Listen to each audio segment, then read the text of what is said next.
Falando um pouquinho da apresentação, nós hoje temos 4 práticas, né, que inicialmente nós vamos abordar esse tema com 4 práticas que são talvez as práticas mais sensíveis, né? Nós vamos abordar esse tema sob uma ótica, né, de direito do consumidor com o nosso especialista sócio responsável pela área, Domiciano Sá, mais conhecido como Domi, carinhosamente conhecido como Domi, não só por nós sócios, mas também a maioria dos nossos clientes, ligam no escritório perguntando, quero falar com o Domi, é o nosso rege do consumidor, tudo bem? Posteriormente, nós vamos passar a palavra para os nossos 2 sócios responsáveis pela área de arbitragem e contencioso, que ao lado do nosso sócio também, Leandro Rinaldi, são responsáveis em fazer esse atendimento e tirar todas as dúvidas com relação a essa prática. Nós vamos ter hoje a presença em São Paulo de Felipe Hermani e do Rio de Janeiro do sócio Vinícius Pereira. Depois da apresentação do meu time de contencioso, nós vamos passar a palavra para as nossas sócias de seguros e resseguros. Marcela Rio, que hoje está em Londres, responsável pelo nosso escritório em Londres, e Jaqueline Sorian, que recentemente passou a fazer parte do nosso time aqui no CMA de LA Piper. Tudo bem? E vou finalizar a apresentação com a parte trabalhista, em que eu e o Márcio Meira somos os sócios responsáveis. Eu vou estar abordando questões polêmicas e de atualidade, principalmente aquelas que os nossos clientes vêm nos demandando todos os dias em função, né, da dinâmica, né, da pandemia do coronavírus, e vou dar várias dicas de como a gente pode endereçar as questões em caso de interrupção, falta de equipamento, embarque e desembarque e outras questões que estão relacionadas a diferentes áreas e diferentes categorias industriais que a gente tem atendido aqui. Então, sem mais delongas, vou passar a palavra ao meu sócio Domi, que vai iniciar a apresentação dele, 20 minutos de apresentação na parte de direito do consumidor. Domi, é com você, garoto. Bom dia a todos. Bom, a ideia aqui é revisar um pouquinho os últimos acontecimentos e passar um pouco do que a gente vem observando nas relações de consumo e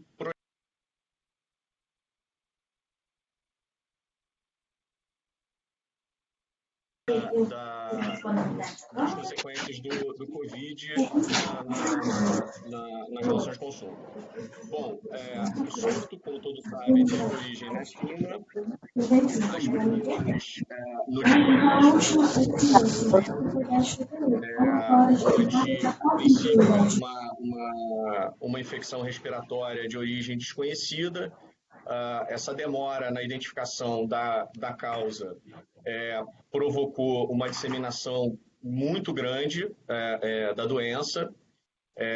O mundo começou a ter uma dimensão maior do que isso representava quando chegaram as primeiras notícias de isolamento de regiões inteiras, de confinamento de pessoas, proibição de ir e vir, necessidade de construção de hospitais para atender mais de 1.000 doentes, especificamente para o coronavírus, mas até então tinha-se a ideia de que essa epidemia iria ser alguma coisa mais restrita ou local, enfim, que não iria tomar a proporção que tomou.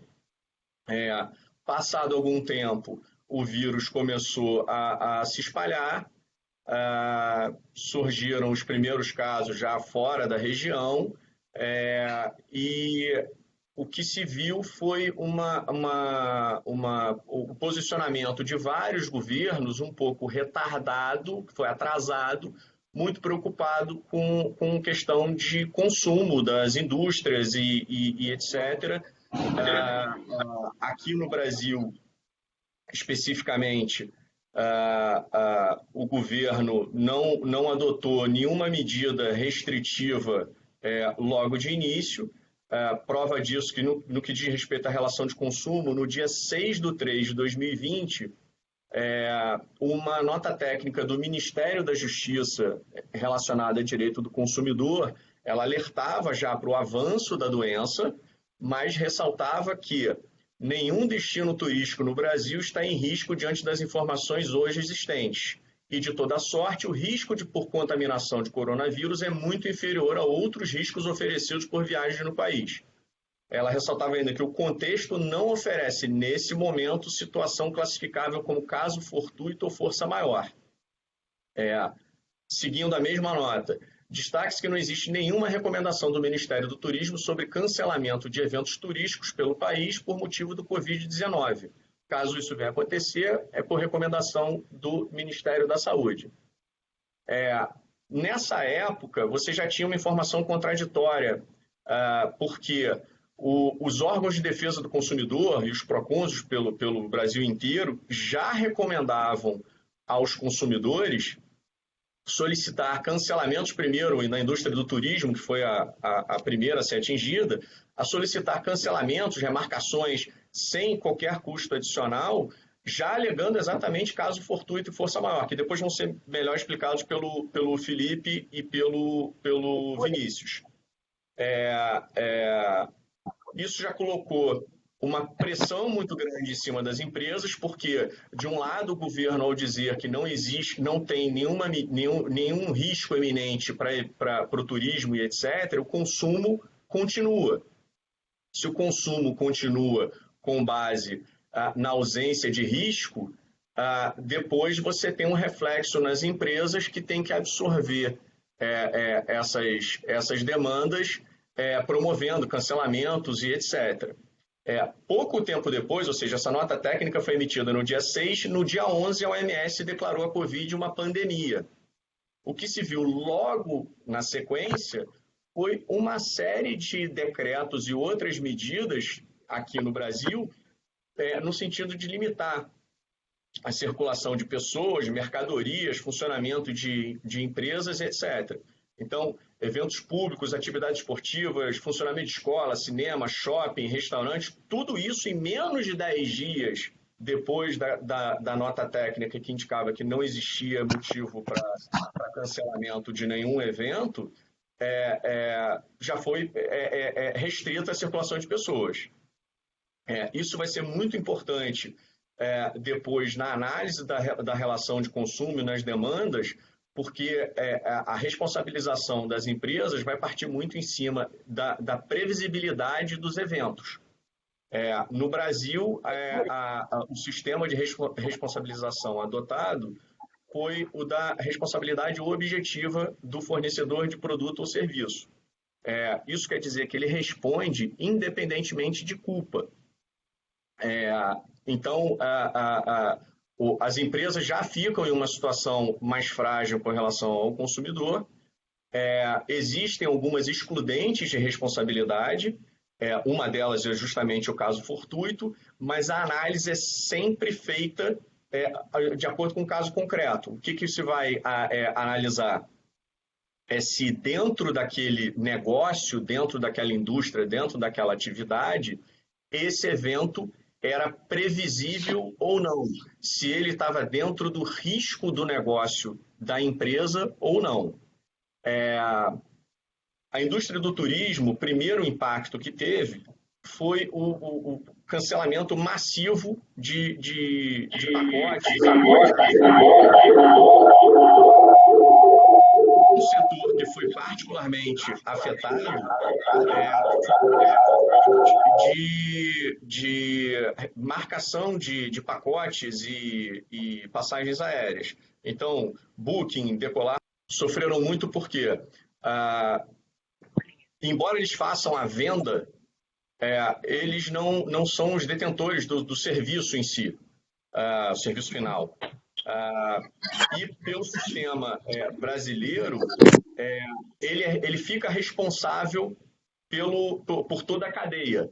Então, o que se viu foi o governo adotando medidas de que não havia caso fortuito ou força maior, os consumidores começaram a entrar em contato com essas empresas pedindo a devolução integral e sem custo, mesmo dos pacotes adquiridos sem direito a reembolso, e essas empresas se viram na posição de ter que reembolsar integralmente as compras, mas sem a possibilidade de ser ressarcida, porque a ferramenta que o sistema brasileiro oferece é o direito de regresso.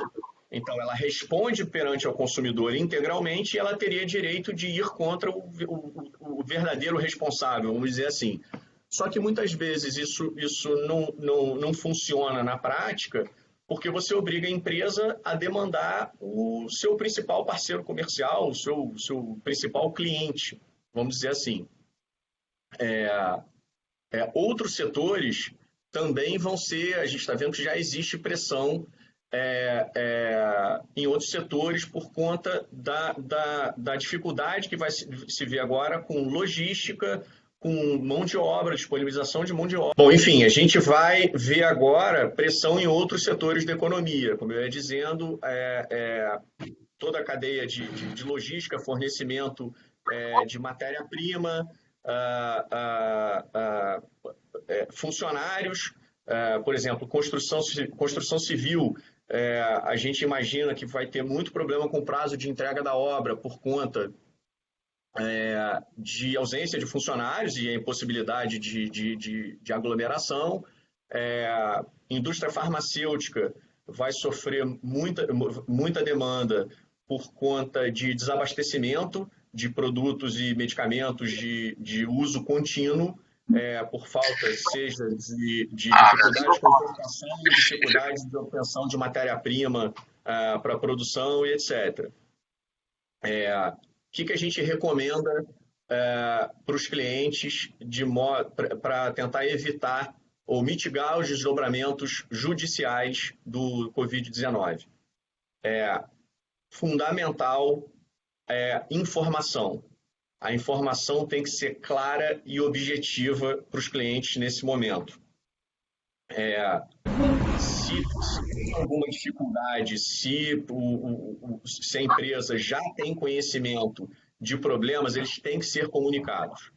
É de extrema importância que a gente analise a carteira de processo e faça um exercício para projetar o tipo de reclamação que vai ser proposta contra a empresa, com base nisso, elaborar um plano de ação que envolve desde da implementação de um processo de resolução de conflitos extrajudiciais e até a adoção já de estratégias processuais para quando essas ações forem ajuizadas, tendo em vista que uma grande parte das demandas propostas contra empresas são nas relações de consumo, são resolvidas favoravelmente às empresas por objeção processual. Em muitos casos, a gente está recomendando estabelecimento de políticas objetivas para o Covid-19. Então, seja no próprio site da empresa, se a reclamação tem relação com o Covid-19, ela já tem que ser direcionada para um tratamento específico. Essa análise tem que ser muito criteriosa, tem que ser feita caso a caso, porque vamos voltar aqui para o exemplo da indústria de turismo. Uma pessoa que compra uma passagem aérea hoje não reembolsável, ela tem pleno conhecimento de que ela pode não viajar na data esperada. Então, a empresa estabelecendo políticas claras de preço em relação ao coronavírus facilita a defesa dela no futuro de que o consumidor tinha noção dos riscos que ele estava correndo, ou de ser imprevisível. Muita atenção, por exemplo, no caso da construção civil, se já é detectado um problema com o cronograma da obra, por exemplo, que isso seja comunicado ao consumidor. Porque lá na frente, quando o empreendimento for entregue, esse consumidor não vai poder alegar que foi pego de surpresa, que ele não teve tempo de organizar o contrato de aluguel dele e, por isso, a construtora teria que arcar com o aluguel até a obra ficar pronta. Você diminui a possibilidade de dano moral, porque você já avisou desde o início que que esse atraso no cronograma ia ocorrer. Você evita do judiciário interpretar o Covid como uma simples desculpa, porque ele fala, olha, essa demanda vai ser julgada daqui a alguns anos, então você recuperar o evento Covid daqui a alguns anos, pode ser que o judiciário entenda, olha, mas nesse período todo você teve tempo para recuperar o cronograma da sua obra, você teve tempo. Ao passo que se você já avisa desde o início que as consequências serão sentidas, você muda completamente a ótica do judiciário sobre o problema. Pontos de atenção e medidas preventivas que a gente já identificou. Os órgãos de defesa do consumidor vão estar muito atentos às práticas adotadas pelas empresas daqui para frente. Vai haver uma pressão enorme em cima de preço. Os itens que são dolarizados sofrem uma pressão por reajuste. A gente tem pressão por reajuste em função de desabastecimento, em dificuldades de fornecimento, dificuldades de produção. Mas a gente recomenda muito cuidado, que tudo seja muito bem pensado, documentado, as razões da variação de preço, para que isso não seja interpretado como uma prática abusiva. Da mesma forma, modificação de embalagens. Então, muita atenção ao departamento de marketing das empresas, porque alterações de embalagem que importem redução de tamanho, por exemplo, podem ser também consideradas como medidas abusivas, porque muda o preço indiretamente. Também muita atenção com venda casada de produtos. Os órgãos de defesa do consumidor vão estar atentos a esse tipo de prática. Aqui no escritório a gente recomenda a criação de um comitê nas empresas para lidar com a Covid-19. Porque é muito comum que a solução de uma prática afete outra. Ou um problema que é resolvido com o consumidor pode gerar problema trabalhista, pode gerar problema para a área de seguros, pode gerar problema para a área até criminal. Então, é fundamental que seja criado um comitê para deliberar as medidas que vão ser adotadas e comunicadas aos clientes o mais rapidamente possível. Aqui no escritório, a nossa metodologia de trabalho já adota esse tipo de abordagem multidisciplinar. Então, sempre todas as áreas são envolvidas naturalmente, mas com as consequências do Covid-19, seria importante que as empresas também passassem a adotar internamente comitês para análise dos casos, considerando essa abordagem multidisciplinar também. Eu peço que todo mundo que tenha dúvida que encaminhe, a gente vai depois responder diretamente. E eu agora vou passar a palavra ao Felipe e ao Vinícius, que vão abordar a questão de caso fortuito e força maior nas relações contratuais e civis. Bom, pessoal, então, finalizada a apresentação, belíssima apresentação do nosso sócio Domi, com relação aos impactos, né, na cadeia de direito de consumidor, eu vou apresentar o Felipe Hermani, o nosso sócio responsável pela área de contencioso e arbitragem de São Paulo. Ele é um carioca que vive feliz na capital paulista. Ele vai abordar o tema sob a ótica de contencioso, litigation, resolução de conflitos e arbitragem, junto com o Vinícius Pereira, que é o nosso sócio do Rio de Janeiro. Felipe, agora a bola está com você, garoto. Bom dia, pessoal. Meu nome é Felipe, eu sou o sócio aqui responsável pela área de contencioso e arbitragem. E a gente vai falar um pouquinho aí das consequências que o coronavírus pode ter nas relações negociais e nos contratos fora dessas relações de consumo, né? Como o Domiciano bem colocou. Então, na verdade, a gente tem um ponto muito interessante, porque, na verdade, a doutrina, ela, por vezes, quer distinguir os conceitos de caso fortuito e força maior, e nós entendemos aqui que essa distinção é irrelevante, porque o nosso Código Civil, ele coloca os dois como tendo a mesma consequência. Na verdade, o nosso Código Civil diz que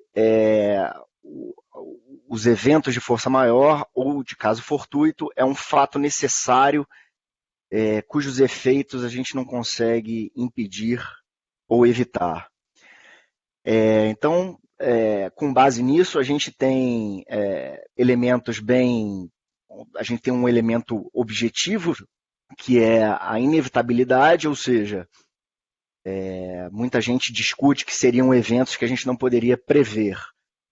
E, na verdade, se entende que, na verdade, você tem eventos da natureza que você até consegue prever, mas se você não consegue evitar os seus efeitos, esses eventos eles são considerados força maior ou caso fortuito. E um outro elemento que a gente tem com relação a isso é o fato de que aquele devedor ele não pode ter agido com culpa, ele não pode ter participado do evento, porque caso contrário, ele também vai responder, ainda que seja só em uma pequena parcela, para que aquele evento ocorra. Então, na verdade, a consequência normal de quando a parte ela resolve não cumprir com a sua obrigação é ela responder por perdas e danos, né? E quando a gente tem um evento considerado caso fortuito ou força maior, a consequência é que aquele devedor que deveria prestar aquela obrigação, ele fica livre de indenizar a outra parte pelos prejuízos causados. Então a gente tem uma questão aí muito interessante, né? O fato de o coronavírus sendo considerado um motivo de força maior ou caso fortuito, porque na verdade entendemos que será, a gente pesquisou na nossa jurisprudência e outros casos similares de pandemias, de doenças, elas foram consideradas pelo STJ como um motivo, sim, de força maior. Se depois o pessoal quiser, até passo para você os julgados, podemos colocar depois no material que a gente vai preparar, os julgados do STJ que entendem nesse sentido. Mas o fato da gente ter uma segurança de que o coronavírus é considerado um evento de caso fortuito ou força maior, ele por si só ele não impede um litígio, porque a outra parte ela pode querer discutir, seja no judiciário, seja numa arbitragem, se for o caso, que na verdade que o coronavírus não seria um caso de força, não seria um motivo de fortuito ou de força maior. Então, no fim do dia, havendo uma disputa, a gente vai ter a opinião, a gente vai precisar do juiz, a gente vai precisar do árbitro, do judiciário, para decidir se aquele caso é ou não um evento de fortuito ou de força maior, e se realmente aquela parte do contrato, aquela parte da relação que não cumpriu com a sua obrigação, ela está isenta de indenizar a outra parte. Mas um ponto aqui que eu acho que vai ser o que vai mais causar problemas é o fato de que a parte ela fica livre de indenizar a outra dos prejuízos causados e aquele evento de força maior ou de caso fortuito, no caso o coronavírus, ele impossibilitou o cumprimento da obrigação. Então, na verdade, por exemplo, numa relação em que você precisa fornecer produtos ou matéria-prima que venha da China ou que venha de um país que teve suas fronteiras fechadas. Isso faz com que aquele fornecedor, que aquela prestação daquele fornecedor esteja impossibilitada de cumprir? Bom, pode ser que sim, pode ser que não. Na verdade, se você estabeleceu em contrato que aquele fornecedor forneceria aquela matéria-prima única, específica, que só é produzida na China e ele não tem condições de fornecer, entendemos que a prestação está impossibilitada. Agora, no caso, principalmente fornecimento de matéria-prima, serviços, eu consigo arrumar aquela matéria-prima, eu consigo trazer aquele produto de outra localidade. Bom, se você entender que é possível, a prestação daquele fornecedor ela não está impossibilitada. Obviamente, se isso vai gerar uma maior onerosidade, um maior custo, esse é um outro fato que a gente vai discutir na sequência, né? Se você arrumar um outro fornecedor, se a matéria-prima que você precisou trazer, ela está mais cara, está muito mais cara, a logística para você trazer ela vai ser muito mais burocrática, muito mais onerosa. Isso é uma consequência que depois o meu sócio Vinícius vai falar, se isso aí dá margem a você poder pedir a revisão do contrato, ou você até mesmo rescindir o contrato em razão desse custo a maior. Então, o que acontece? A gente vê muito nos ordenamentos estrangeiros, muitas vezes contratos muito extensos, muitas páginas, a gente não entende às vezes por que tamanha extensão de um contrato se muitas vezes a relação entre as partes ela é muito simples. Eu acho que lá fora é costume se ter esse cuidado de tentar prever ao máximo no contrato todas as consequências que podem advir de um inadimplemento, né? Tem esse cuidado de se prever exatamente quais os riscos que cada parte vai assumir. Eu acho que já o brasileiro, mesmo em relações em contratos internacionais, quando parte dele a elaboração do contrato, muitas vezes eu acho que não há muito o cuidado de tentar prever ao máximo tudo que pode acontecer no contrato, de se tentar prever exatamente quais os riscos para cada parte. Eu acho que aqui se confia muito na legislação, no sentido de que, olha, a nossa legislação ela já prevê o que é o caso fortuito e a força maior e quais as consequências se ela vir a acontecer. Então, eu acho que a gente confia muito na legislação para regular a situação e não temos o cuidado de prever exatamente o que pode vir a acontecer. Então eu acho que talvez agora a gente tenha um maior cuidado, porque com certeza o vírus vai impactar diretamente nas relações entre as partes. E o nosso Código Civil, ele privilegia muito a vontade das partes no contrato. Nós temos muita liberdade de prever no contrato, inclusive pode vir a ser um evento de caso fortuito ou de força maior. Eu lembro que já tive uma situação em que a parte ela teve todo o cuidado numa relação com uma parte internacional, ela se deu o cuidado, inclusive, de prever que caso houvesse uma variação cambial muito forte ou acima de um determinado patamar, isso seria considerado um evento de caso fortuito e assim a parte ela estaria liberada, pelo menos durante um determinado período, de realizar o pagamento. E foi um evento que efetivamente chegou a ocorrer.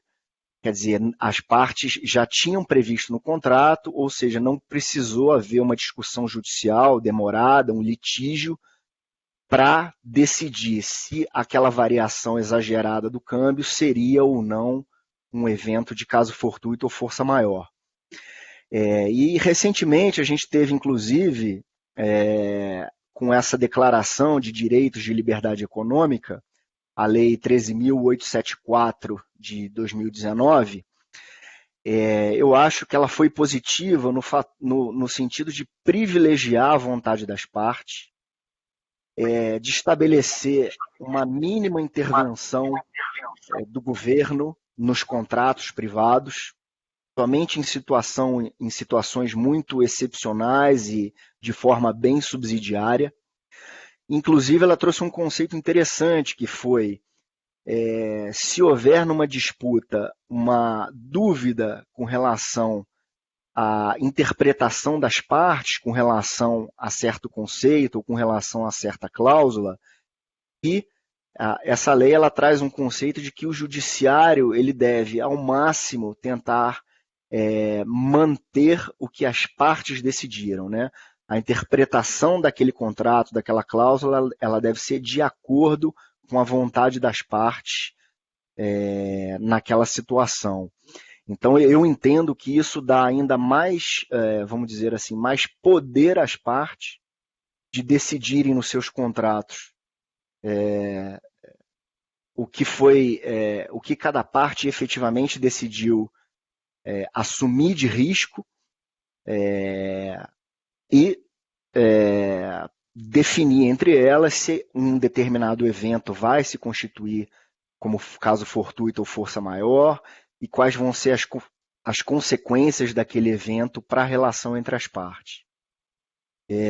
Então eu acho que nós também devemos sempre olhar, né, para a boa-fé objetiva, né, no seguinte sentido de não só utilizar o coronavírus como um fato que simplesmente, olha, não tenho mais interesse nesse contrato, eu vou me desfazer da minha relação com a outra parte, porque eu entendo que o coronavírus é um evento de força maior e não vou ter consequências com relação a isso.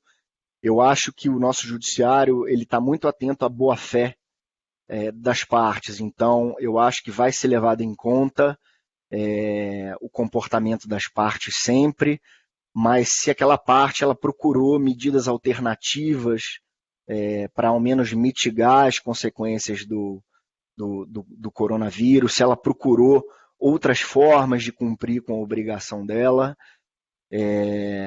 então eu acho que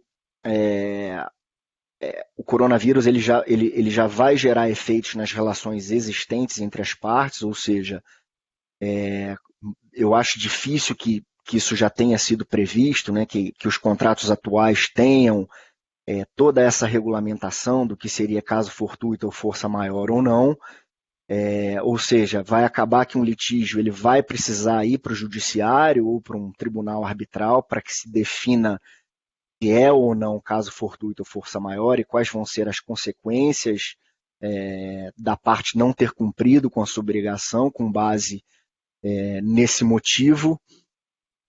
Então eu acho que o comportamento das partes vai estar bem em foco, vão se procurar analisar se a parte procurou resolver o problema ou mitigar o problema por outras questões, mas eu acho que tudo caminha para o fato de que,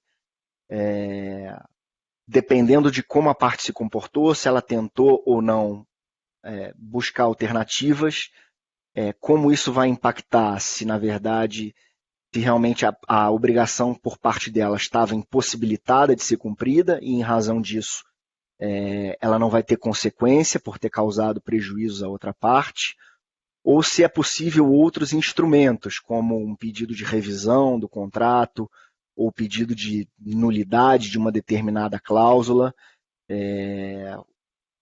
A conduta da parte ela vai ser muito importante para que se verifique qual a consequência jurídica que vai ser dado para aquele inadimplemento.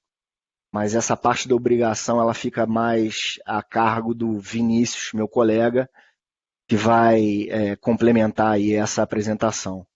Então agradeço a todos aí e a gente se coloca à disposição para dúvidas ou para o envio do material que for necessário. Muito obrigado. Olá, pessoal. Meu nome é Vinícius, eu sou sócio do escritório de contencioso e vou complementar um pouco o que o Felipe falou a respeito dos remédios que podem ser utilizados pelas partes diante desse problema do coronavírus, né? O que a gente está vislumbrando aí é que, além do caso fortuito e de força maior, que certamente vai ser endereçado e levado aos tribunais, nós entendemos que a questão da teoria da imprevisão vai ser muito importante também em eventuais litígios. A teoria da imprevisão ela parte de uma premissa de que os contratos devem ser equilibrados e suas prestações sejam proporcionais, né? O seu conceito está no artigo 317 do Código Civil, está na tela para vocês, e ela a teoria da imprevisão visa basicamente tratar de duas situações. Num determinado contrato, quando há uma grave crise econômica e uma grande injustiça em relação às prestações contratuais, aplica-se a teoria da imprevisão justamente para sanar esse tipo de problema e corrigir de forma a que o contrato volte a ser equilibrado. Então, os requisitos que estão na própria lei são motivos imprevisíveis e desproporcionalidade das prestações. E essa desproporcionalidade ela é verificada no momento da celebração do contrato em comparação com o momento atual em que se vai efetivamente cumprir aquela prestação, né? Havendo uma desproporção grave entre tais momentos e havendo motivos imprevisíveis que geraram essa desproporção, naturalmente vai se aplicar a teoria da imprevisão para chegar a alguma outra forma de ajuste ou até a resolução do contrato. É importante falar que, se algumas décadas atrás, essa análise da injustiça do contrato ou dos motivos imprevisíveis era feita de forma muito mais subjetiva, né, analisando o que cada parte poderia ter pensado ao celebrar um contrato, já principalmente depois do Código Civil, ou seja, já aí há mais de 2 décadas, se chegou já a uma convenção de que essa análise tem que ser objetiva, isto é, há que se analisar o que efetivamente é proporcional ou não em relação ao que foi celebrado inicialmente. Eu não preciso indagar o que estava passando dentro da cabeça da pessoa que assinou o contrato para verificar se há uma desproporção ou não. Essa análise é objetiva, o que facilita, inclusive, em eventual litígio, a correção de uma grande desproporção ou de uma grande injustiça no contrato. Isso tem um lado muito bom, mas assim, para o efeito desse webinar, infelizmente eu não vou falar para vocês aqui se todo o contrato do Brasil tem que ser revisto em virtude da teoria da imprevisão, por aplicação da teoria da imprevisão, em virtude da pandemia causada pelo coronavírus, né? Essa é uma situação que vai ser analisada, infelizmente, aí, caso a caso mesmo, contrato por contrato, e mais relação por relação. Se em determinada situação um contrato se tornou excessivamente oneroso e prejudicial para uma das partes, a gente também não pode esquecer que há uma parte da indústria que está lucrando de forma exponencial com todo esse problema, né?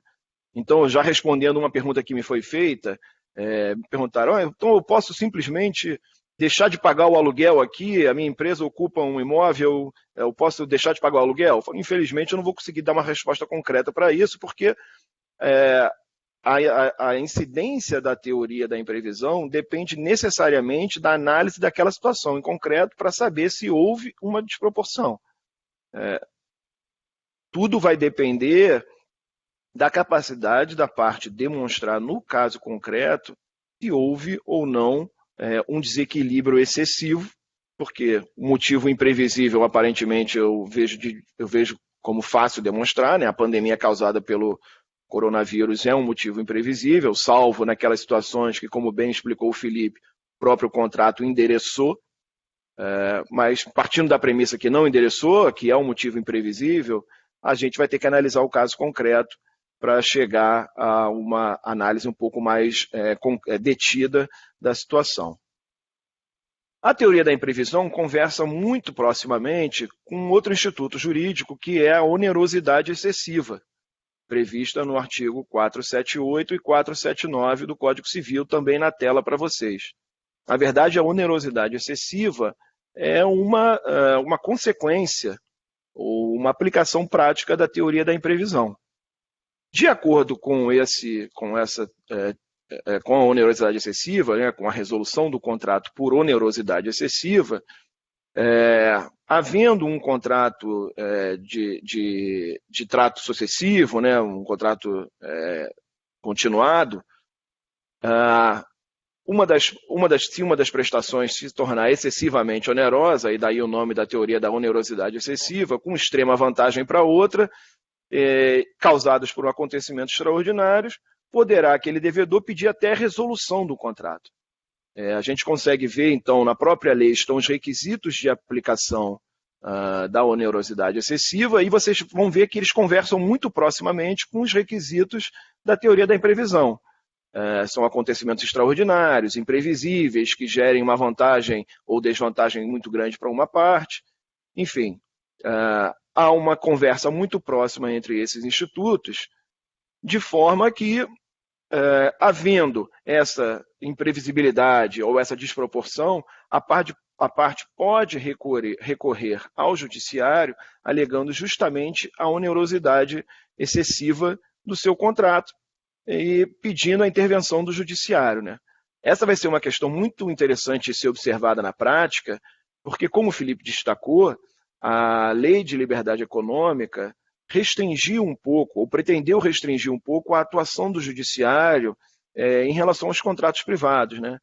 Se por um lado, então, a gente tem um artigo do Código Civil falando que cabe a revisão, por outro lado, nós temos um outro artigo do Código Civil, que é o 421, inciso 2, informando que essa revisão deve ser residual, ou deve ser um pouco mais tímida, algo que até então não havia um comando legislativo nesse sentido.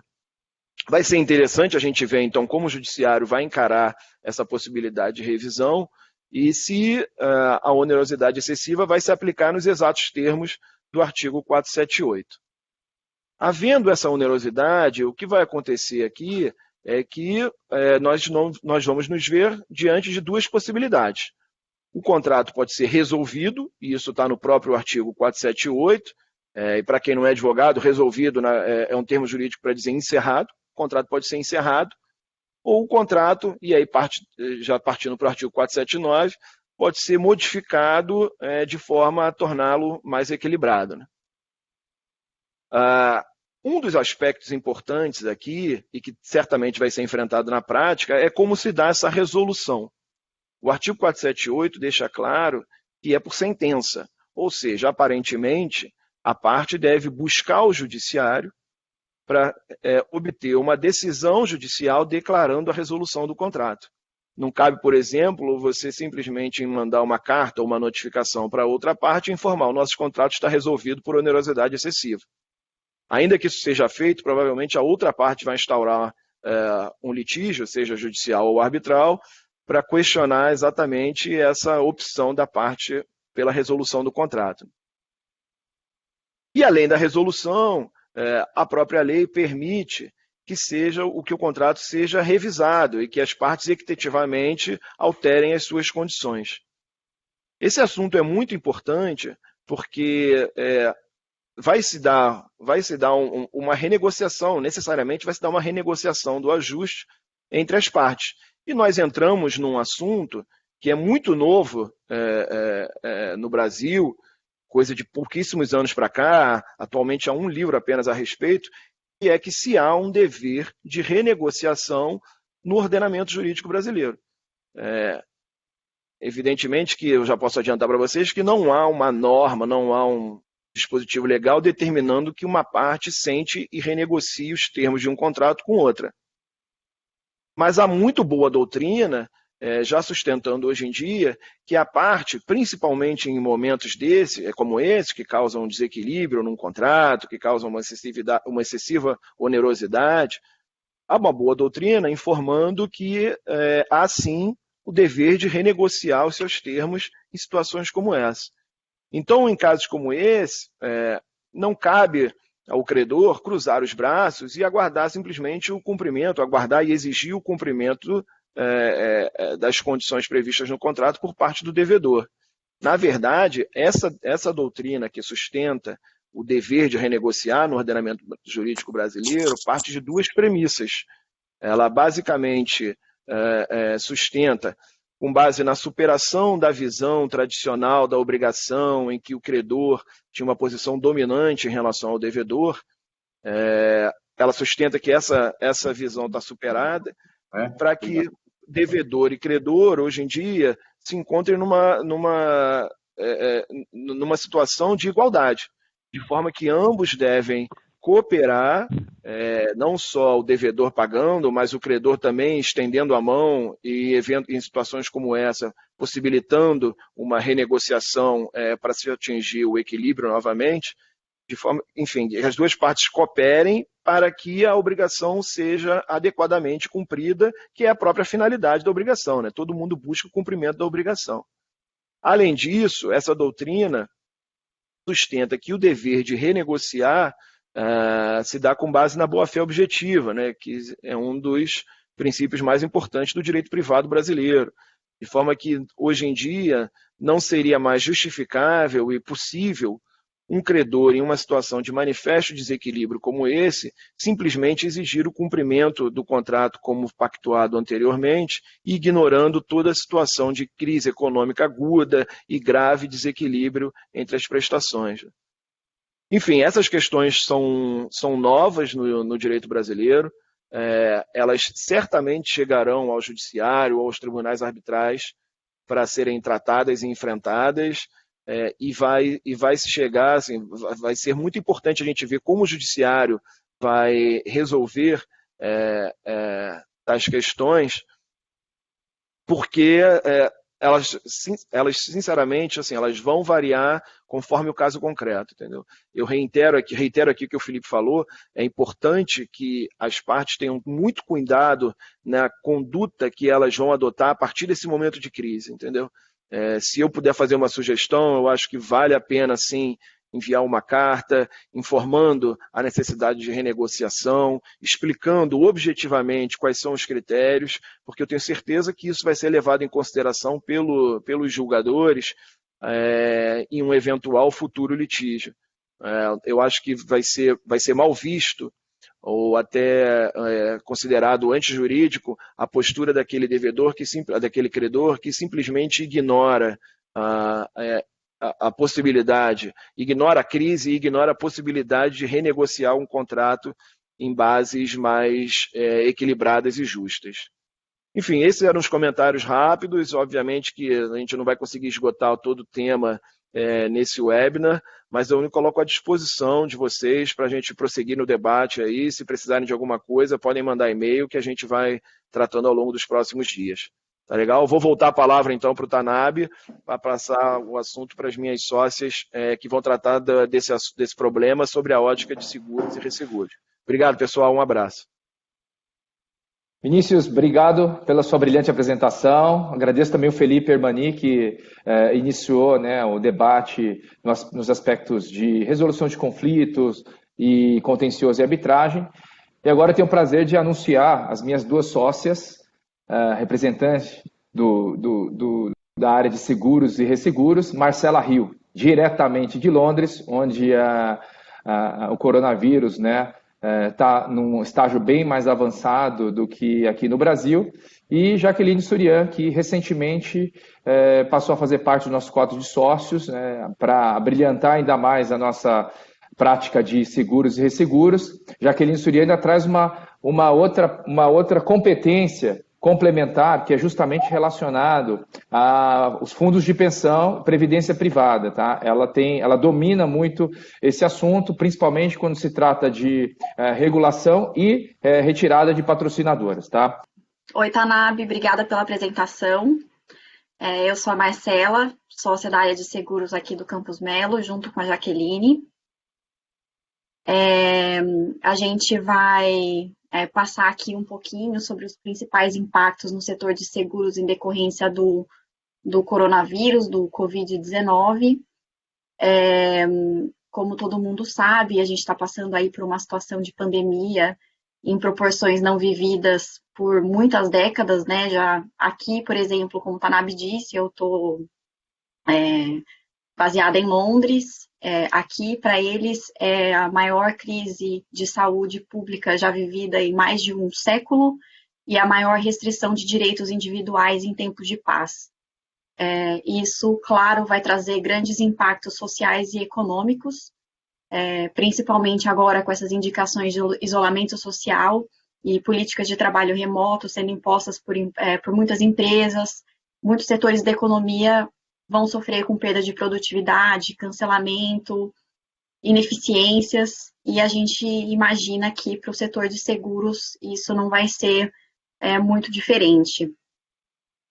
Por outro lado, a gente também imagina que o setor de seguros vai sofrer impactos diretos nas atividades fim, uma vez que as situações mencionadas têm potencial de gerar eventos que, em tese, podem ou não estar cobertos por seguros.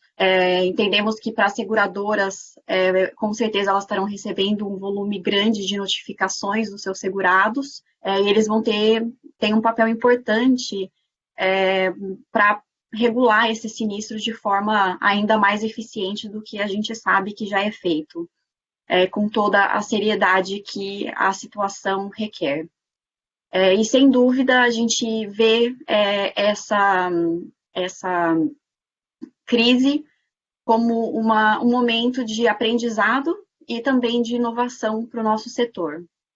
E, do lado dos segurados, a gente sabe que vai ser uma fase de muito mais atenção aos produtos que já foram contratados, a redação dos clausulados, e entender onde existe cobertura e onde talvez não tenha cobertura para aquela situação contratada.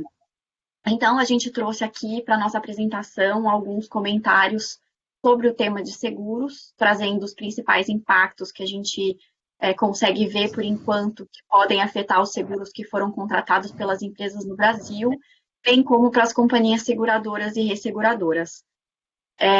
Então, aqui a gente pensou um pouco no quais são os conceitos básicos de um contrato de seguro, só para quem não está necessariamente dentro da indústria de seguros. A gente sabe que tem alguns participantes aqui que já são clientes nossos da indústria de seguros, mas também a gente sabe que tem bastante segurado conectado. Então, assim, alguns pontos e alguns conceitos que a gente entende que precisam assim, um pouquinho de atenção. Então, como uma introdução, o que seria um seguro, né? Nos termos do Código Civil, o contrato de seguro é aquele por meio do qual a seguradora, mediante o recebimento de prêmio, uma contraprestação, garante a cobertura de riscos pré-determinados do segurado ao longo da vigência da apólice ou bilhete. Em termos gerais, a apólice é emitida pela seguradora e constituída por condições gerais, especiais e particulares e especificações da apólice. Nesses documentos estão as indicações dos riscos cobertos, dos eventos não cobertos, portanto, né, que estão excluídos de cobertura, e as situações nas quais o segurado perde o direito de receber a indenização. Então, para aqueles que são segurados, a gente entende que esse é um momento importante de, caso entendam que pode ser que vocês tenham eventos relacionados às disrupções trazidas pelo coronavírus, que leiam o documento, né, vejam quais são as coberturas securitárias especificadas na apólice, que são aqueles riscos que estão cobertos pela seguradora ao longo da vigência do contrato. Também ver quais são os eventos, bens, danos que podem gerar um sinistro. Então, claro, cada tipo de seguro vai ter uma cobertura diferente que vai estar especificada na apólice. Então, as coberturas securitárias, de modo geral, podem ser divididas em coberturas all risks, né, de todos os riscos, ou coberturas de riscos nominados. A primeira, o all risks, se refere à situação ou atividade e cobrem todos os riscos relacionados com tal atividade, salvo aqueles riscos excluídos, óbvios, e os riscos nominados diz respeito aos seguros nos quais os riscos expressamente elencados na apólice estão cobertos. Os riscos excluídos são os eventos, situações e as causas não abrangidas por cobertura securitária. Então, são aquelas situações que delimitam a abrangência de cobertura do contrato de seguro, ou seja, são aquelas situações que a seguradora não oferece cobertura. Por exemplo, uma exclusão territorial, uma exclusão de eventos, por exemplo, uma epidemia, vamos dizer, no caso que é aqui que a gente tem bem prático, que a gente está vivendo. Então, é o limite da obrigação da sociedade seguradora e é um ponto que é bastante importante a gente analisar. Esses riscos têm origens diversas e são definidos pela cobertura contratada e os outros termos que foram negociados entre o segurado e a seguradora. E também existem aquelas exclusões que são determinadas pela própria regulamentação. Então, atos dolosos, o segurado ao beneficiário, a culpa grave equiparada ao dolo, elas são legalmente excluídas de qualquer seguro. Assim como fraude. Então, a gente tem aqui perda de direito do segurado. O que é a perda de direito do segurado? É quando aquele que contratou o seguro, ou o beneficiário do seguro, que é diferente um pouco da exclusão de cobertura, ela perde o direito ao recebimento da indenização. Então, pode ser que aquela determinada circunstância que tenha sido um seguro, uma circunstância que tivesse inicialmente coberta pelo seguro, deixe de... Desculpa, gente, só backtracking aqui um pouco. Então, a gente tem, por exemplo, uma circunstância que está efetivamente coberta pelo seguro, mas que o segurado, por algum motivo, perdeu o direito. E essas situações, elas estão estipuladas contratualmente entre a seguradora e o segurado dentro das condições gerais da apólice, havendo também aquelas circunstâncias do Código Civil, como omissão de informação relevante ou apresentação de informações inexatas no momento da contratação do seguro ou agravamento intencional do risco segurado. E aqui também um outro conceito que a gente acha importante passar é a possibilidade de cancelamento do contrato de seguro e a devolução do prêmio. Esse conceito eu acho que vai ser bastante importante do ponto de vista do segurado, para quando a Jaqueline for falar um pouco ali dos principais ramos que a gente imagina ser afetado pelo coronavírus. Então, considerando o prêmio pago pelo segurado corresponde à contraprestação para a seguradora para cobrir o risco contratado, o cancelamento antecipado do contrato de seguro, por desinteresse de manutenção do contrato pelas partes, omissão e inexatidão das informações ou até por agravamento do risco, a seguradora tem a obrigação em fazer uma devolução proporcional do prêmio ao segurado, desde que o cancelamento não seja decorrente da má-fé do próprio segurado. Então, essas questões de devolução do prêmio tem um cálculo que é feito, que é com base na tabela de curto prazo, que geralmente está dentro das condições gerais da apólice, para calcular o tempo de vigência da cobertura e a proporção do prêmio que vai ser devolvido. Esse cálculo ele é utilizado para mitigar a seleção inversa do risco diante de possíveis contratações apenas para períodos de maior risco do segurado. Então, a Jaqueline, eu espero que ela tenha conseguido voltar. Ela vai passar aqui pelos principais ramos que devem ser afetados pelo Covid. Olá, bom dia. Obrigada, Marcela, consegui voltar sim. Bom, como a Marcela falou, no começo a gente está com um problema que a gente sabe que é de esfera mundial e pode ser que esse problema gere ou não gere prejuízos tanto para as empresas quanto para as seguradoras. E é isso que a gente vai tratar aqui de uma forma breve sobre alguns ramos de seguros que a gente imagina que podem ser afetados por essa pandemia que a gente está vivendo. Lembrando sempre que o seguro, ele sempre tem que estar, as condições têm que estar previstas na apólice. Então, independentemente do que a gente vai tratar aqui, vai depender muito do que está em cada condição de cada seguro. Muito bem. Seguro de pessoas. Normalmente a gente fala só seguro de vida, mas o seguro de vida ele está abarcado dentro de um pacote que chama seguro de pessoas. Isso inclui tanto o seguro de vida, acidentes pessoais, educacional, prestamista. Com relação a, principalmente o seguro de vida, nós temos uma regulamentação bem ampla que trata do tema. Mas na regulamentação não tem nenhuma disposição específica tratando sobre pandemias, epidemias, etc. Ou seja, o que a regulamentação fala, cada produto, cada seguro tem que estabelecer em suas condições quais são as exclusões, que foi o que a Marcela explicou. Sobre esse ponto, a grande maioria dos seguros de vida, principalmente, que nós analisamos, excluem causas de morte ou invalidez em razão de pandemias.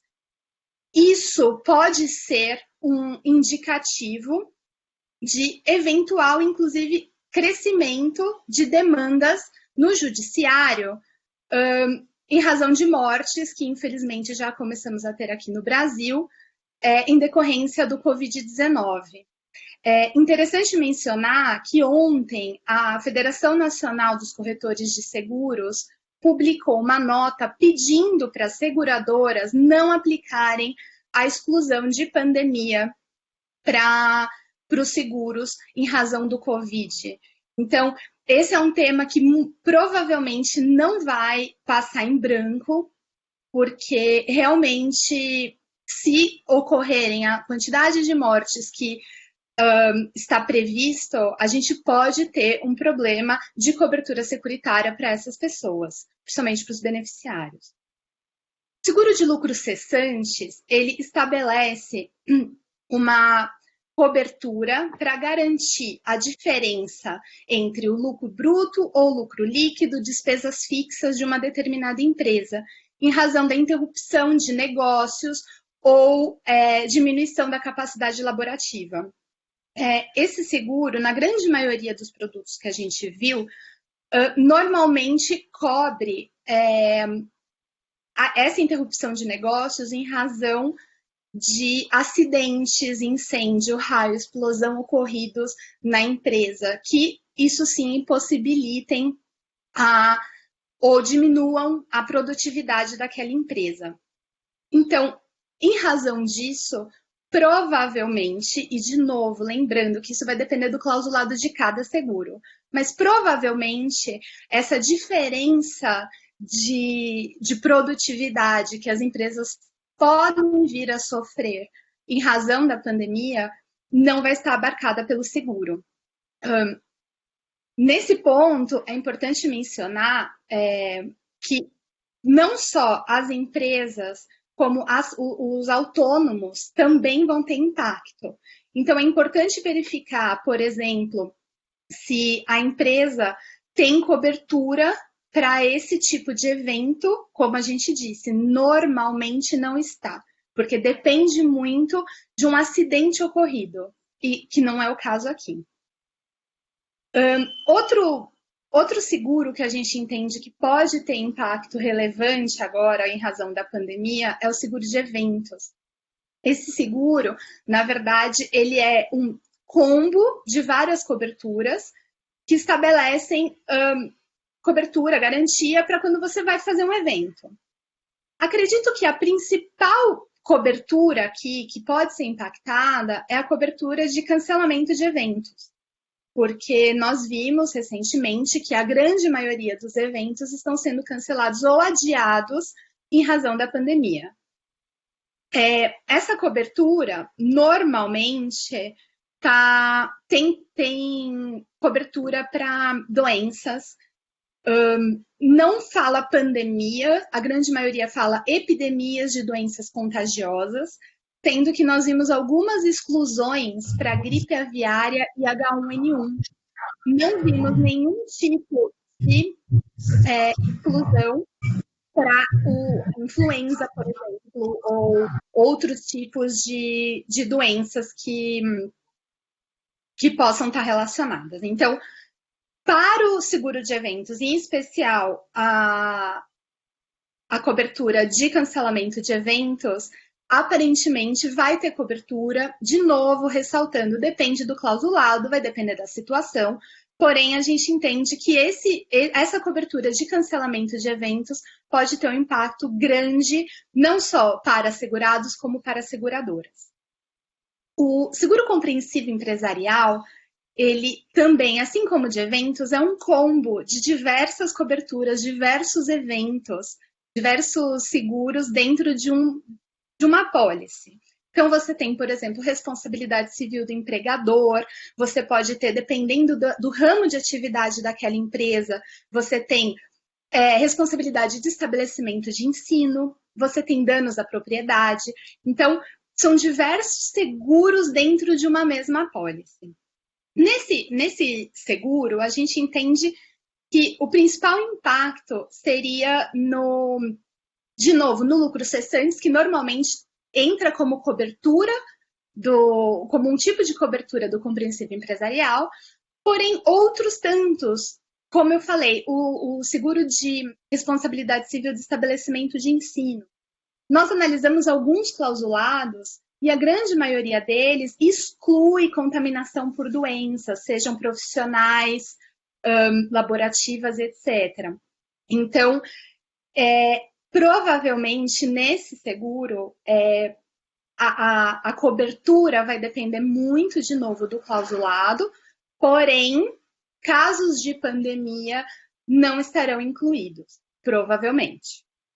Seguro viagem, como já disseram tanto o Domiciano como o Felipe e o Vinícius, o cancelamento de viagens, o adiamento de viagens está bem grande. A gente teve recentemente algumas companhias aéreas cancelando determinados tipos de voos, você tem fechamento de fronteiras em alguns países.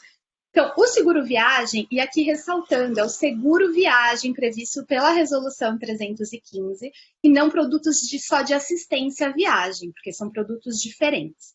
O seguro viagem, que é regulamentado pela SUSEP, ele prevê uma cobertura obrigatória que chama DMHO, que é despesas médicas hospitalares e odontológicas ocorridas durante a viagem, seja essa viagem nacional ou internacional. Essa cobertura, ela garante o reembolso ao segurado por mal súbito e grave ocorrido durante a viagem. Ou seja, este primeiro atendimento, ele vai ser coberto pelo seguro viagem, porém, a partir do primeiro atendimento, você vai ter o tratamento, a continuidade do tratamento daquela pessoa em viagem, seja nacionalmente, se tiver um plano ou seguro saúde, ou internacionalmente, a depender de como funciona o sistema de saúde local. Outro ponto sobre o seguro viagem que é importante é a questão do cancelamento. Por quê? A Resolução 315, ela estabelece que o segurado pode cancelar a contratação do seguro viagem em até 7 dias contados da contratação, desde que a viagem não tenha iniciado. O que acontece? Fica o questionamento. Nesses casos de cancelamento compulsório ou em razão de fechamento de fronteira ou em decorrência direto da pandemia, o segurado poderia cancelar esse seguro após os 7 dias, com, obviamente, o recebimento do prêmio ou não. Isso não é tratado. Como eu falei, os 7 dias, na verdade, constituem um direito de arrependimento. Então, nesse sentido, a gente entende que entraria bastante os conceitos tratados há pouco sobre caso fortuito, de força maior, para ver se aquele segurado ele está sendo compelido a cancelar o seguro ou se é simplesmente o direito de arrependimento posterior aos 7 dias. Por fim, dentre esses seguros que a gente acha que seriam os mais impactados, ou não, claro, né, tem vários outros que podem ser também, mas o seguro-garantia. O seguro-garantia é um pouquinho diferente dos outros seguros. Normalmente um desenho ajuda a explicar. Mas o seguro-garantia, ele serve como uma garantia para uma obrigação principal. Então, você tem um contratante e um contratado de um serviço, por exemplo, uma prestação de serviço. O contratado, por solicitação do contratante, contrata esse seguro-garantia, em que ele vai ser o tomador, em favor do contratante, que vai ser o segurado. Nesse caso, o seguro-garantia ele serve para garantir ou indenizar o segurado, o contratante do serviço, caso haja o inadimplemento do tomador da pólice, que é o contratado do serviço. Na circular 477 da SUSEP, tem alguns produtos padronizados, ou seja, um clausulado padrão que a SUSEP sugere para as seguradoras, apesar de não ser obrigatório. E no clausulado padrão, tanto para os ramos público, ou seja, contratações com o poder público, quanto para os seguros do ramo privado, contratações entre duas pessoas privadas, tem uma exclusão padrão para inadimplemento em casos, não é exclusão, desculpa, é perda de direitos do segurado para casos de inadimplemento em razão de casos fortuitos e de força maior. Ou seja, o segurado, o contratante do serviço, perderia o direito a receber uma indenização caso haja um evento de caso fortuito e força maior. De qualquer forma, e também fazendo um gancho com o que foi falado anteriormente pelo Felipe e pelo Vinícius, é importante verificar o que estará previsto no contrato entre as partes, ou seja, o contrato entre o contratante e o contratado, porque o seguro-garantia ele é linkado, ele é vinculado com aquele contrato. Então, o inadimplemento ele vai ser aferido de acordo com aquele contrato. E é esse inadimplemento que pode dar o trigger, o gatilho, para o acionamento da pólice de seguro-garantia. Acredito que a Marcela tem alguns comentários também com relação a alguns ramos de seguro, né, Marcela? Oi, gente. Só para que a gente tá, claro, aqui acompanhando a evolução do coronavírus e os impactos que ele está trazendo para o mercado de modo geral.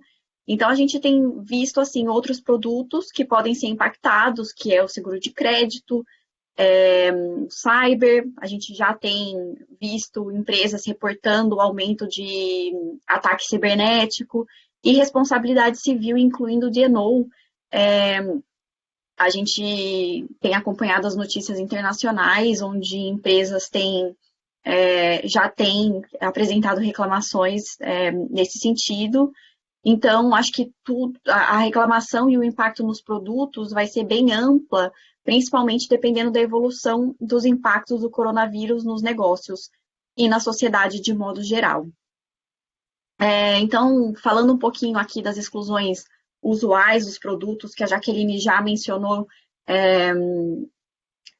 que é o caso de pandemia, caso fortuito, força maior, a gente verifica isso, que existe esse tipo de exclusão em apólice de determinados ramos de seguros, que é aqui, assim, é o tipo de exclusão que a gente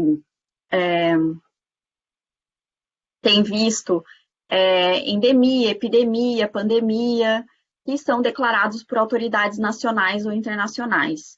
Então, assim, uma das questões importantes que a gente sabe que está sendo levantada a partir desse tipo de exclusão por exemplo, que a Organização Mundial de Saúde declarou o Covid-19 como uma doença pandêmica no dia 11 de março de 2020.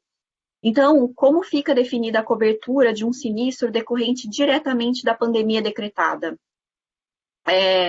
Então, vai ter, assim, além de uma análise bastante delicada dos termos das condições contratuais da apólice, também uma análise temporal da ocorrência de um sinistro, que vai ser realizada de forma caso a caso, em especial aqueles que ocorreram antes da decretação da pandemia. Então, assim, os sinistros que ocorreram antes da data do dia 11 de março, cobertos por um eventual seguro, seria um risco excluído? Então, por exemplo, a gente tem visto muito que, eu vou dar um pouco o exemplo do governo inglês, que tem sido muito criticado pela forma com que ele tem tratado o tema, porque ele não deu, ele deu um que a gente chama aqui de um guidance para a população. Então, esse guidance seria o suficiente para que o risco fosse excluído? Não. Por exemplo, uma empresa cancelou um evento futuro com base nesse guidance que o governo deu, mas não tinha sido declarado nada efetivo de que as pessoas que estavam proibidos os encontros com número de mais de determinado número de pessoas, por exemplo. Então, como essas questões vão ser trabalhadas? A gente vê isso como questões bastante complexas que vão afetar as relações entre as seguradoras e os seus segurados, principalmente porque a epidemia foi declarada em muitos países, o que não aconteceu no Brasil, e o que foi declarado, na verdade, foi pela própria OMS. Além disso, vai ter uma discussão sobre a situação no qual o mundo se encontra de modo geral, da ordem do toque de recolher em diversos países. A gente está aqui em Londres esperando, a gente acha que isso vai acontecer entre amanhã e segunda-feira. Os empregados, colaboradores de muitas empresas que estão fazendo home office compulsório, a gente já tem ouvido falar de preocupação com relação ao ataque cibernético por conta do home office e outras medidas e as consequências que vêm desses fatos, que poderiam ser considerados caso fortuito ou força maior, por exemplo, para cancelamento de viagem, evento, a queda de produtividade, entre outras situações. Então, a gente vê isso como questões que vão causar impacto para a área de seguros e que pode ter um aumento expressivo em aviso de sinistro e notificações sendo feitas pelos segurados e até, dependendo de como tiver estruturada a apólice, no pagamento de indenizações em casos de sinistros aferidos. Então, a Jaque vai falar um pouquinho agora sobre como isso afeta planos e seguros de saúde. Vou passar a palavra para ela. Obrigada, Marcela. Bom, voltando aqui um pouquinho, né? Bom, seguros e planos de saúde, eles estão regulamentados pela Lei 9656, que é uma lei que foi estabelecida em 98, para uniformizar a questão dos planos de saúde. Lembrando que os planos, eles tiveram que ser adaptados para a Lei 9656. Algumas pessoas puderam optar por não adaptar o plano. Então, vamos lembrar que o que a gente vai falar aqui é para os planos adaptados à Lei 9656, porque esses planos estão regulamentados tanto pela lei quanto pelas regulamentações da ANS, que é a Agência Nacional de Saúde Suplementar. Muito bem. Primeiro de tudo, o que é o rol de procedimentos mínimos? Isso vem sido falado na última semana em razão de uma nova regulamentação da ANS que a gente vai tratar em seguida.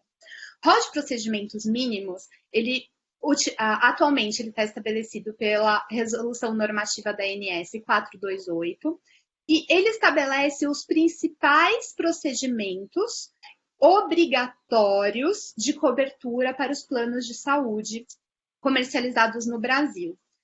Atualmente, nós temos uma lista enorme de procedimentos, exames e etc. E o tratamento para o que seria a doença do Covid, apesar de não ter o tratamento específico, tratamentos alternativos, internações, a depender do tipo de plano que a pessoa tem, porque existe o plano ambulatorial e o plano hospitalar. Então, dependendo do plano, você tem internação, você tem diversos tipos de atendimentos, você tem a questão de consultas. Então, todos esses tratamentos que podem ser aplicados para pacientes diagnosticados com a Covid-19, isso já estava coberto. Se tiver algum outro tratamento novo Isso vai ter que ser tratado. Porém, dentre os tratamentos possíveis até o momento, a depender, como eu falei, de hospitalar ou ambulatorial, os tratamentos já estavam cobertos. O que foi muito discutido e foi resolvido na semana passada foi a alteração do rol de procedimentos mínimos para incluir o exame de detecção do Covid-19. Porque este exame não estava incluído no rol de procedimentos mínimos, então nem todas as operadoras eram obrigadas a fornecer esse tipo de tratamento ou cobrir ou reembolsar os segurados desse exame. Então, na semana passada, foi publicada a Resolução Normativa 453, em que a ANS incluiu o exame de detecção do Covid-19 no rol de procedimentos mínimos. Ou seja, a partir de então, os planos seguro-saúde também precisam cobrir o exame de detecção do Covid-19. Lembrando que os tratamentos vão depender do clausulado, de novo, né? Eu vou bater nessa tecla. Depende sempre do clausulado do plano, porém, as operadoras são obrigadas a estabelecer aquele rol de procedimentos mínimos. Então, os tratamentos já estavam cobertos e agora, desde o dia 12 de março, o exame de detecção também. Marcela, eu não sei se você quer falar algum outro comentário com relação a isso, senão a gente pode seguir para o Tanab e falar dos aspectos trabalhistas. Obrigada, gente. Obrigada, gente. A gente viu que já algumas pessoas mandaram perguntas, a gente vai responder para vocês. Se alguém mais também quiser perguntar qualquer coisa, fique à vontade para entrar em contato com a gente. Muito obrigada e a gente volta a palavra ao Tanab. Obrigada. Obrigado, meninas. Obrigado pela exposição enriquecedora de vocês. Eu vou tentar ser breve, né, já que o nosso tempo está adiantado aqui, mas eu já antecipo para vocês que esse aqui é só o primeiro webinar de uma série de webinars que nós estamos preparando. Nós teremos outras práticas, a prática tributária, a prática de compliance, a prática de propriedade industrial, que em breve também vão falar quais são os impactos, né, do coronavírus, da Covid-19 em outros ramos do direito, tudo bem? Bom, eu vou tentar ser breve, vou começar a minha apresentação falando um pouquinho, né, de ambiente de trabalho. O ambiente de trabalho, algumas pessoas, né, muitos clientes vêm perguntar para a gente por que eu tenho que tomar medidas protetivas em relação aos meus empregados, onde está essa obrigação na CLT? Na verdade, essa obrigação ela não está na CLT, essa obrigação está na Constituição Federal, artigo 7º, que fala que é direito de todo empregado trabalhar num ambiente livre, né, de qualquer tipo de possíveis infecções, com uma iluminação adequada, som adequado e tudo mais. Então, cabe sim ao empregador tomar toda medida para manter o ambiente livre de chance de infecção por conta do coronavírus, tá certo? Então, essas medidas que estão sendo tomadas por várias empresas, muitos de vocês, em colocar o pessoal em home office, em paralisar operações, em fornecer álcool gel, em ter sistemas de limpeza após o expediente com desinfetantes específicos para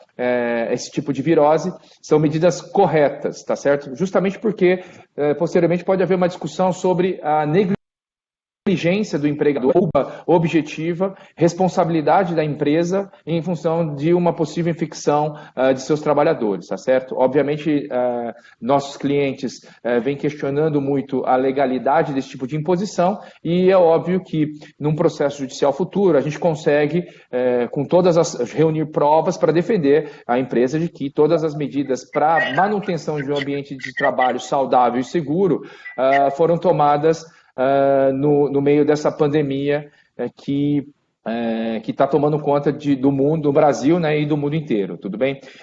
Uma das medidas mais comuns são as políticas temporárias, e aí eu vou passar para o próximo slide, né, onde eu trago algumas experiências que nós pudemos desenvolver ao longo do tempo em relação a políticas internas temporárias. Primeira restrição que começou a existir quando a gente ouviu falar de coronavírus foram as restrições de viagem, porque naquele momento tudo estava relacionado à infecção se generalizando, né, se espalhando rapidamente, a gente chama de spread do vírus, se espalhando rapidamente nos países da Ásia e do leste europeu. Então, naquele momento, a ameaça parecia bastante distante. Então, as primeiras restrições que foram impostas pelos empregadores foram em relação à viagem. Então, todas as pessoas que tinham viagem marcada para a Ásia, para a Europa, tiveram essas viagens canceladas. Alguns empregados se recusaram a viajar, já prevendo, né, que poderiam ser infectados,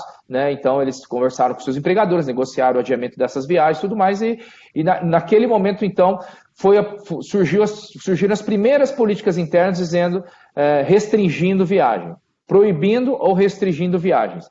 Algumas empresas, provavelmente a maioria de vocês que trabalham em empresas multinacionais, já vieram com essa determinação por uma política em âmbito internacional. E essas políticas, obviamente, naquele momento, elas têm efeito totalmente válido aqui no Brasil. Eu posso sim restringir os trabalhadores em viagens profissionais, entretanto, naquele momento eu não poderia restringir trabalhadores em viagens pessoais, particulares, tá certo? Bom, posteriormente descobriu-se que um dos hubs do vírus era justamente os aeroportos. Então, muitas das empresas passaram a impedir também, né, os seus colaboradores a viagens domésticas e de âmbito profissional. Tá? A empresa pode fazer isso, tem todo o direito de restringir ou proibir as viagens internacionais e nacionais domésticas durante essa pandemia global, justamente para preservar a saúde dos demais colaboradores que estão no mesmo ambiente de trabalho, tá certo? Bom, quando essa pandemia chegou ao Brasil e começou aquele primeiro ciclo, né, o primeiro step de contaminação, que é um pequeno número, e a gente fala de contaminação somente daquelas pessoas que vieram e se contaminaram fora do Brasil, já iniciou-se uma segunda etapa de restrição de liberdade dos trabalhadores, que é justamente evitar as reuniões presenciais e a aglomeração de pessoas dentro do escritório. Então, passou-se a utilizar muito as ferramentas de internet, passaram-se a usar muitas ferramentas de chats para resolução de problemas, né? Seja ela o Teams, Boom Jeans, Skype Meeting, até mesmo o WhatsApp oferece essa ferramenta para evitar justamente o contato físico entre as pessoas. No terceiro step desse processo de contaminação, isso foi muito rápido, questão de dias, tá, gente? Não é uma coisa que passa uma semana, 10 dias, quanto tempo passou cada um desses steps? Foram questão de dias, e aí começou-se, então, depois das pessoas entenderem, né, o objetivo da Lei 13.979, elas passaram, então, a isolar pessoas que tinham sintomas que possivelmente poderiam ser de coronavírus. Ou seja, temperatura corporal acima de 37,2, que é uma febre leve, coriza, qualquer tipo de enxaqueca que poderia ser atrelada a uma gripe, a um resfriado.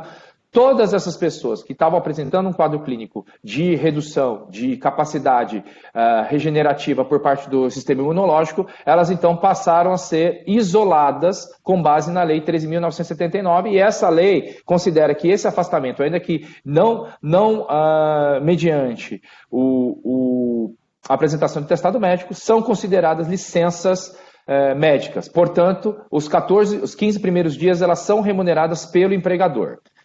Já prevendo uma pane geral das empresas, e principalmente por conta, né, da desaceleração da economia mundial, e para evitar a proliferação do vírus, seguindo as recomendações por parte do Ministério da Saúde e da Organização Mundial de Saúde, então começamos o quarto step, que foi justamente o quê?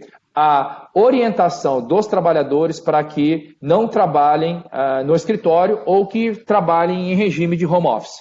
tá certo? E aí a gente começou, nessa quarta etapa, a responder questionamentos dos nossos clientes em relação à implementação emergencial de políticas de home office, como isso deve ser feito, quais as obrigações de cada uma das partes, para que as pessoas pudessem exercer suas atividades de casa. Então, a gente, no material que vocês vão receber, tem um link, né, internacional, que é justamente recomendações e orientações em relação à higienização do ambiente de trabalho e algumas dicas quanto ao trabalho remoto, tudo bem?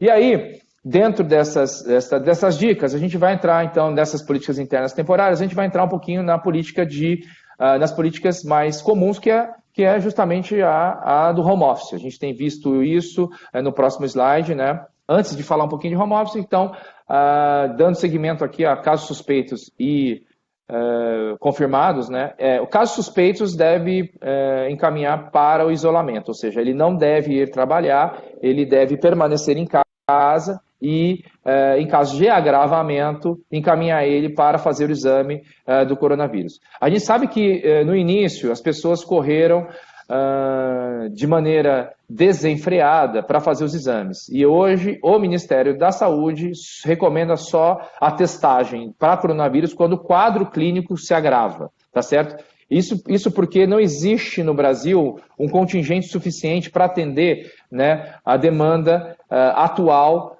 de exames que estão sendo solicitados, tanto por pessoas por convênio particular, mas também por pessoas por convênio de empresas, né? Porque as empresas entendem que, olha, eu vou mandar um empregado para o isolamento, então... Mas eu preciso embarcar esse empregado numa plataforma para trabalhar intermitente, numa plataforma da Petrobras. Então, ele precisa embarcar daqui 3 dias. Eu não posso deixar ele em quarentena. Eu preciso saber se ele tem ou não tem coronavírus. Então, ele manda para testagem para antecipar, né, o resultado. Isso não está sendo mais admitido pelo Ministério da Saúde, nem pelos hospitais e clínicas especializadas para a realização desse exame, justamente porque eles estão priorizando o atendimento para exame para quem já tem um quadro clínico mais avançado, ou seja, insuficiência respiratória. Começa a ter os sinais de insuficiência respiratória, assim ele é encaminhado para testagem. Como a nossa sócia Jaqueline já antecipou, os planos de saúde são obrigados a cobrir dar toda a cobertura, né, de testagem de coronavírus e também o tratamento do coronavírus, mas eles podem sim seguir as orientações do Ministério da Saúde e exigir o acesso ao exame de acordo com a orientação médica de que somente os exames poderão ser realizados quando tiver um quadro clínico mais avançado, não de uma simples resfriado, não de uma simples coriza, não de uma simples gripe, tudo bem? Bom, a Lei 13.979, então, ela garante o afastamento, considera como falta justificado esse isolamento, ainda que não determinado por atestado médico. Então, sem atestado, vai para o isolamento ou vai para a quarentena, esses dias são considerados dias remunerados, licença remunerada, como falta justificada, tá certo? E aí, após o 15º dia, que a empresa tem a obrigação de manter a remuneração integral do colaborador, a partir do 16º ele passa para o INSS e, quando ele passar para o INSS, a gente vai ter outros problemas que provavelmente o INSS vai rejeitar a concessão de benefício por falta de atestado médico e justamente ainda não temos nenhum caso concreto, mas a gente sabe que o INSS vai criar uma série de restrições para pagamento desses benefícios, então nós já estamos atentos e se todos vocês já tiverem cadastrado no nosso site para receber as newsletters, vocês vão receber online qualquer alteração com relação a isso, tá certo? Bom, outra medida, então, já prevendo que as pessoas teriam que se afastar do trabalho ou evitar o uso do transporte público, algumas empresas se anteciparam e perguntaram quais são as alternativas. A gente tem alternativas de home office, como já antecipei, tem uma alternativa de férias coletivas ou férias individuais e temos também a alternativa dos acordos de compensação de jornada, ou seja, banco de horas, tá certo? O banco de horas hoje, ele pode ser implementado por política interna e termos de adesão individual, desde que você zere ele em 6 meses, e aí você não necessita submetê-lo ao sindicato. Então, para aquelas empresas que têm não tem banco de horas, elas podem fazer o banco de horas emergencial, pegar o termo de adesão individual de cada colaborador e não necessariamente submeter isso ao sindicato. Ou seja, em 6 meses você coloca essas horas de afastamento como horas débito e depois você faz com que cria jornada de trabalho para que eles possam trabalhar em regime de sobrejornada, hora extra, 2, até o máximo 2 por dia, para compensar essas faltas durante o período de pandemia, tá certo? A concessão de férias individuais, as férias elas devem ser comunicadas com 30 dias de antecedência, então aqui deve passar por um processo de negociação de um aditivo ao contrato, à convenção coletiva de trabalho ou acordo coletivo de trabalho, para que você possa conceder as férias num período inferior a 30 dias prévios, ou seja, para eu comunicar ao empregado com 10 dias de antecedência, eu vou estar violando a CLT. Então, eu tenho que ter negociado com o sindicato que nessa situação emergencial eu posso comunicar as férias individuais ou coletivas do meu trabalhador com um período menor do que 30 dias. E também as coletivas num período menor do que 10 dias, como determina a legislação. Tudo bem? Então, para fazer esse tipo de comunicado com prazo menor do que a CLT prevê, é necessária a negociação sindical. Agora, no próximo slide, sim, nós vamos entrar um pouquinho no regime de trabalho home office, tá certo? Por favor, Rui. Home office. O home office é uma política transitória, tá certo? Ela só vale para os empregados que estão aptos ao trabalho. Então, eu não posso obrigar uma pessoa que não está apta ao trabalho, por determinação médica, exercer suas atividades em regime home office. Essa pessoa que não está apta ao trabalho por determinação médica, ela está em licença médica, portanto, ela está em licença remunerada pelos primeiros 15 dias e, continuando não recebendo alta médica após os 15 dias, aí sim eu encaminho ela para o INSS para gozar o benefício B31, tá certo? Não é o B91, tá certo? É o B31, que é justamente auxílio doença, não auxílio não auxílio de acidente por doença ocupacional, tá certo? Lembrando que o home office, gente, ele é uma medida que está sendo tomada em caráter transitório na maioria das empresas e ele visa, o objetivo principal é conter o aumento do contágio da doença, tá certo? Ele não é simplesmente uma medida que deve ser destinada só ao grupo de risco. Eu tenho visto muitos pareceres de empresas falando, olha, eu quero colocar só o grupo de risco em home office. Eu posso fazer isso?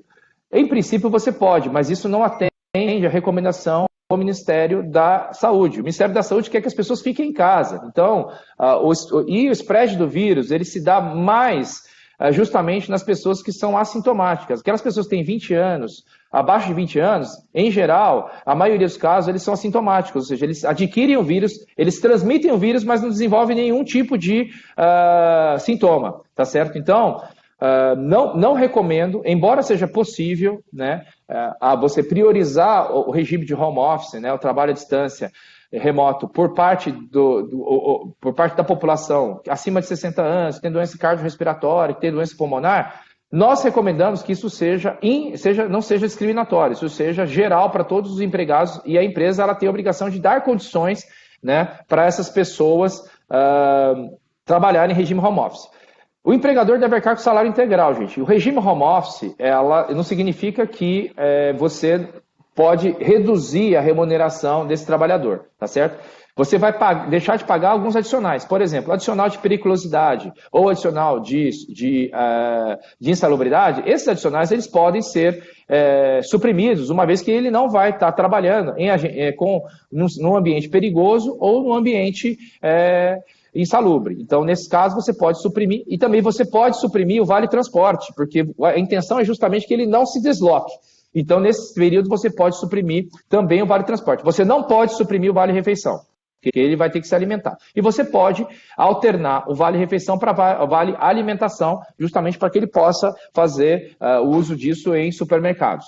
E garantir a alimentação no lar. A intenção é que ele não use transporte público, que ele não saia de casa para comer em restaurante, para comer em ambiente externo. A intenção é que ele faça suas alimentações e permaneça em casa. Então, o regime home office, como o próprio nome diz, é home, em casa. Não é para ele trabalhar em Starbucks, não é para ele pegar e fazer uma reserva num cruzeiro e trabalhar do cruzeiro, não é para ele fazer uma reserva em resort. E o empregador pode criar essa restrição. Nesse período, ele pode restringir que ele fique em casa. A gente recentemente viu aí até notícias de que houve aí uma manifestação de atletas de futebol dizendo que era para suspender o campeonato por conta do coronavírus. O que a federação fez? A confederação suspendeu todos os campeonatos e agora estão monitorando os atletas para ter certeza de que eles vão ficar em casa, que eles não vão para balada, que eles não vão à casa noturna e tudo mais, porque isso contraria justamente a determinação do empregador. O empregador está abrindo exceção como home office para que ele trabalhe de casa e que ele não saia de casa, tá certo?